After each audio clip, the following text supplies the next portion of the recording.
All right, after a weekend in which Eric Wedge rips the Mariners players, Brock, for accountability reasons and not very good at bats, not having good plans heading into their at-bats, Buster Olney comes on Mike and Mike this morning and says the Mariners are not only fielding calls on Felix Hernandez, they may match up pretty well with a couple teams that could be desperate to get a pitcher of his caliber. We've already discussed the number one most valuable commodity maybe in all of baseball from a trade perspective.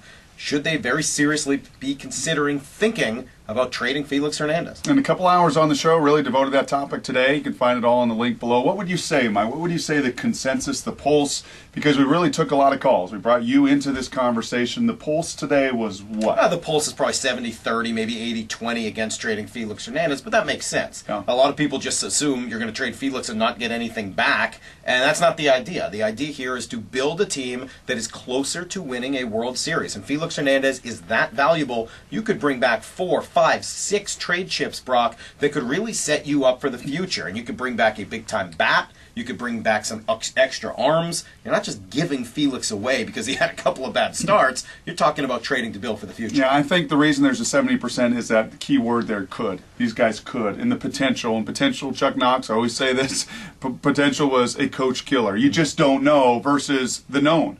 What you do have, as you said, the most valuable chip on the planet when it comes to baseball, the Cy Young winner with incredible stuff locked in. He's got the production. He's got a very favorable contract for the next 3 years. And you know what you have with all of the instability and all of the unknowns with this roster and $50 million to spend this offseason.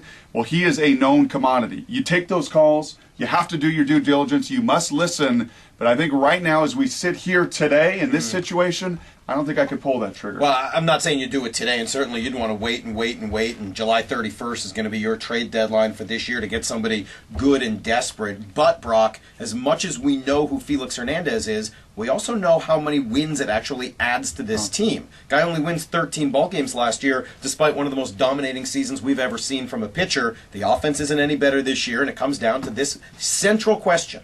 In the American League today, what gets you closer to a World Series? A dominant 1-2 atop your rotation or a dominant 3-4 in the middle of your lineup? I think today I'm going to argue for a dominant 3-4.